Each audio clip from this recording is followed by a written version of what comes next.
had a shave for you, lad. Had a beard yesterday. Hey, come in. Doesn't matter. Do whatever you want. Where are we at today? We're down Woolloomoooloo. This is my hood, Woolloomooloo. It's nice hood now, you know what I mean? It's changed a lot. It's become a nice place. It's more civilized, you know what I mean? Less action. I like it more, you know what I mean? Heaps of people say Wooloo's dead, this and that, because it's not like hoodlums everywhere. But you know what? It's better like that.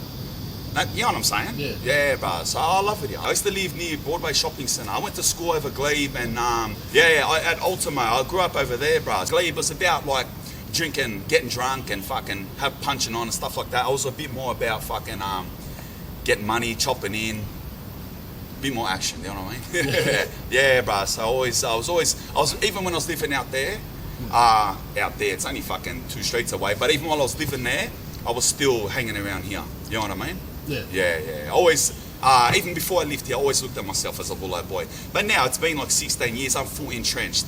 You know what I mean? I've represented this suburb, I've represented this through the system, boys' homes, jail. I'm synonymous with Woolloomooloo. You ask someone out Campbelltown, Mount Druitt, Parramatta, if they've been in jail, if they know what's going on, if you say Wooloo, they say, yeah, you know Spanian. So that's what I've done. So, yeah. What are you doing, bro? I'll start. I remember the first time I wrote a verse was in Baxter. That's up Gosford, Baxter Juvenile Justice Centre. So I would have been about 15, 14 or something. Yeah, bro, that's the first time I wrote a verse. I was only ever rapping in boys' homes and then into jail. Never rapped outside. You know, I was rapping like 2005, 2006, 2007 when lads like Enter and Cursor and the Sydney Searchers, they were called, Sky High. I went to school with Sky High. So, like, you know what I mean? I knew these people. I might be an established rapper now, but ram raids and stabbings got in the way, bro. Yeah, lad. Yeah. This cunt was talking shit while I was locked up, you know? And I wasn't getting out for 8 months. And fucking, I told him, when I get out, I'm gonna kill you. I got out 8 months later, lad. The day I got out, bro. The day I got out, I got a box cutter and I waited in the fucking bushes, lad. And I waited, bro, waited hours, bro. And fucking, he didn't know, cuz, and he fucking rode his push bike up the street here. He's going to the fish shop. I jumped out, I fucking ganked him, stabbed him in the neck and that. And he's a putrid dog, he gave me out. The knife broke off in his neck, eh? They left 2 fucking, you know the box cutter breaks in segments? Well, 2 of the pieces broke in his neck. That's how they knew he got stabbed, because at first he said, he tried to say he fell over or something, tried to do the solid, but then they scanned his neck and they found things and they said, some cunt stabbed ya, this and that, and he gave me up, fucking cunt. I took it to trial though. They charged me for attempted murder and I took it to trial and I ended up getting a hung jury. I got a hung jury and I took a plea at the start of the next trial to grievous bodily harm, ended up doing 3.5 on the bottom, so I kicked the goal. You know what I'm saying? From attempted murder, I thought I was going to do like 8, 12.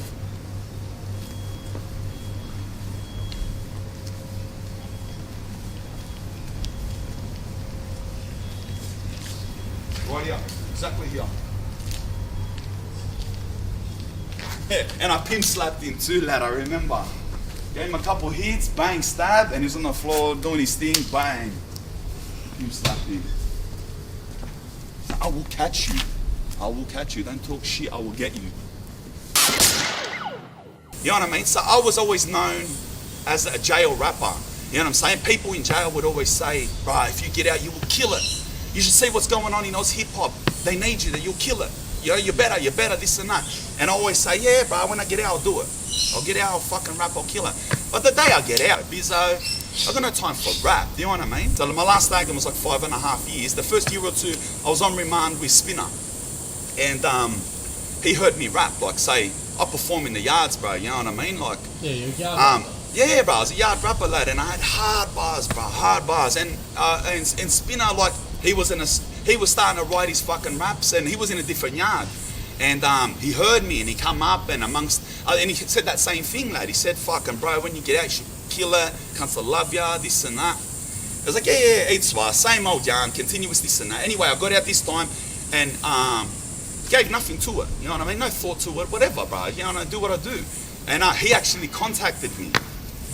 He actually, like Facebook or whatever, he contacted me and he said, bruh, like, because he was like that's when he was like kicking off his rap, or 6 months deep.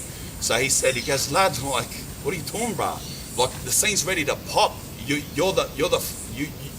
needed. And then I thought, all right, I was a bit ambivalent. And he got into my head, and so I thought, hey, it's what? I'll put down a track, this and that. And that's what last year was, 2018. I was putting down tracks, just showing my basic flavour, you know what I mean? And it's cunts are loving it, bro. They understand, lad. You know what I mean? They understand it's not just about my background. And there are people that will like me because of that, but you take away all that, that's secondary. I'm a lyricist, bro. You know what I'm saying? Because I got the I got that skill, bar for bar, cuz, and you know, and I'm getting into my grind now. In 2019, this is the year of the money, lad, and this is the year of the takeover. You know what I'm saying? I'll be the first, like, Adelaide, a proper Adelaide from the hood, lad. That you ask Kansia Ria, ask Kansia Mount Jew, anyone, if they're from jail. You know any career criminals in your hood that have done 10 years jail? You ask them about me. I say, of course I know Spanian. He's a sick cunt, lad. He's there, this and that. I've done this with him. I was here with him, this and that. So I'm representing those people. When I rap, I'm here to represent those people. None of this sad boy shit. I can't cop it, bro. I hate my life. My girlfriend broke. I slipped my wrist. The fuck out of here, bro. Go and write a fucking grunge song. This is hip hop, bro. You know what I mean? I like some underground UK rappers. Yeah, they're like top 5 came to mind. Top 5 rappers. Yeah, that from the sort of that you listen to now. Now, yeah. Passionate MC. Number 1. It's the best rapper to ever live, bro. It's and I trust my critique of rap. Been critiquing a long time. Have a good insight of what lyricism is and what it takes to be a good rapper. Passionate MC. He's the man, cuz. Like, I haven't heard anyone that has the combination of bars, delivery, passionate MC. Number 1, it's the best rapper to ever live. Second favourite, I love Crazy Bone, cuz. His lack of lyricism is far, far outdone by his delivery. The way he can slow down and harmonise, he's a god, cuz. I love Self-Titled, bruh. He's a Cuban rapper from Tampa Bay, Florida. Underground, raps with Army of the Pharaohs. All his bars are just gunplay, but I love gunplay bars. Anyone can cover up something if they're not good at it. Yeah. You know what I mean? You put these cunts, all of them famous rappers, bro, you put them bar for bar against me, I will win. I will win, bro. That's why they're fucking painting their faces. That's why they're fucking colouring their hair and fucking having ponytails coming out of their ass, because it's just, they need that. Yeah. They need that. Without that, you don't know who they are. And the majority of people don't have that insight to understand that, so they prey on that part of the consumer. You know what I'm saying? They prey on it. Yeah, you just become a gimmick that picks a flavour. So I'm a gimmick that picks rap. Talking like, you know what I mean? This place now, it's like, you know, it looks the part, but it's not. No one here exists no more. That culture don't really exist no more. You just see scattered like junkies, but the criminal money making culture here don't really exist no more. It's been extinguished. See, in the city, bruh, it's like that's for any participant in the scene. Obviously, you can be from the city and be whatever you want. But for the street participants, we have a lot of the old school boys from around here from the late 90s, infamous culture starters. Money makers, you know what I mean? Some of the best bank robbers, the best searchers, ram raiders. These are the older boys that lived on around me. This is where the culture started, bro. All this stuff you hear about searching and urchins and this and that, it started here. It started in Sydney City. This style, you know what I mean? What people today call lad. Are you a lad? All right, back then was called a searcher. You know, it was a style that you dressed. But nowadays it's good enough just to wear the clothes and you're a lad. But back then you had to make money to be called a searcher. Yeah, and that style throughout the time. I remember getting out of jail one day and someone said to me, "Are you a lad?" It's like, what does that mean? Are you a boy? Are you asking me if I'm a boy? And they go, "No, you're a lad, like the way you dress." And I go, "Oh, is that what they call it now?" Yeah, but I don't know anything different. You know what I mean? Yeah. Yeah, but I don't know anything different. So yeah, that's fucking one of the older boys. He's a bit fucking gone in the head, and does crack shit. Set his house on fire. But we used to go through there. That's where everyone used to chop in. Whenever we get the money, run back there, fucking see what we got, split everything, get on the fucking drugs, smoke our uzzles, whatever we do. I spent my whole life maximum security because I was an SKP, all right? I had to eat closer. That means when I was a juvenile, I attempted or did escape. I didn't, but they say that I did. So when I got to jail, I become an e-classo. So I done that 12 years as an e-classo. So there was no going to farms, there was no work release, there was no like, you know, them cunts that stay up and party all night in their jails. None of that, bro. I was like, get up at 7 o'clock, you're in the yard, 2 o'clock in the arvo, you're back in your cells, 18 hours a day, you're in your cell. That's it, no programs, no nothing. I spent my life like that. I spent my life 18-hour maximum security lockdowns. So maximum security jails, I've been to every single one of them. I've done a good whack at every one of them. Bathurst, I've done like 4 years there. I've done 3 years at Junee, done here, there, whatever. I'm glad that life's behind me, bro. I can't cop jail. I fucking hate jail, bro. I hate it. I hate it, bro. Doing a fucking tour. Hey, we're doing that. Yeah. Last time I got grabbed was down here. I had a big run down here, doing the gear and the coke. I had a few suburbs covered, I had here covered. I had people doing like daytime shift, nighttime shift, like 24-hour service. But here, Woolloomooloo, had a couple people up Surrey's and that, but we're killing it, we're axing it. Fuck, I was a rich motherfucker back then. And before you say I'm snitching on myself, I got done for it. Don't try to tell me what a snitch is, I know what I'm talking about. But we're fucking killing it.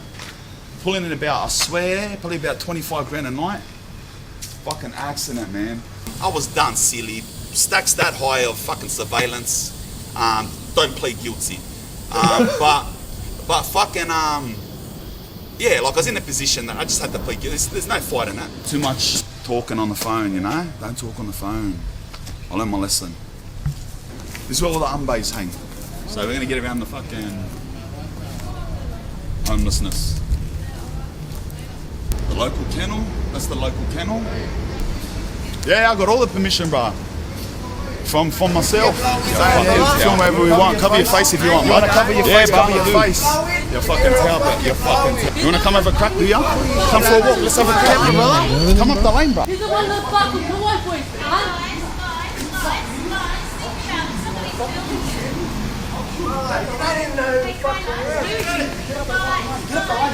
Get up the lane. You wanna have a crack? You wanna have a crack? You wanna have a fucking crack? You wanna have a crack? Get up the lane. It's all on camera. You fucking dog. Got it, bro. You're gone. Come up the lane. See you later. You fucking say you're a shitty ass. Come up the lane. I'm shitty ass, bro. Before I knock your fuck, break your jaw. I've been here for 26 years, cunt. You just keep sucking your again? Suck it again on video, brother. On video. You fucking dog. I'm no dog. You're a dog. I don't bark, bark. I'll kill you, cunt. Reckon I took that too far? Maybe, eh? I gotta watch out, but I gotta be careful though. I used to chop in, you know. I got on the gear when I was about 15, I think 15. I started hustling. We're chopping in hard, bro, for young cunts. I swear, I used to hang my guts out every time I get locked up. We're smashing like over $1,000 a day. I was smoking 15, 16, 17. I think I started shooting up when I was 18. And I was on the Butte program too. That was when the Butte just come out, like 2003. Yeah, I think I was on it 2003. I think I've been out for like 2 years or something, just fresh. But I started shooting up the ear gay and like going downhill, you know. I was living up the block and fucking just chopping in hard, bro. I was a mess. I was at Junee, I remember it. This is when Junee was a mad jail. And my older brother, he overdosed and died while I was in jail, and they didn't let me go to the funeral and fucking hit me hard, you know. And one day I just snapped out of it, bro, and I was just fucking jumped off everything. I woke up, I said to all the boys, I said, that's it, bro. I'm off. I'm not picking up my Butte. Have my cigarettes. I had heaps of pouches stashed here, there. Gave them all away.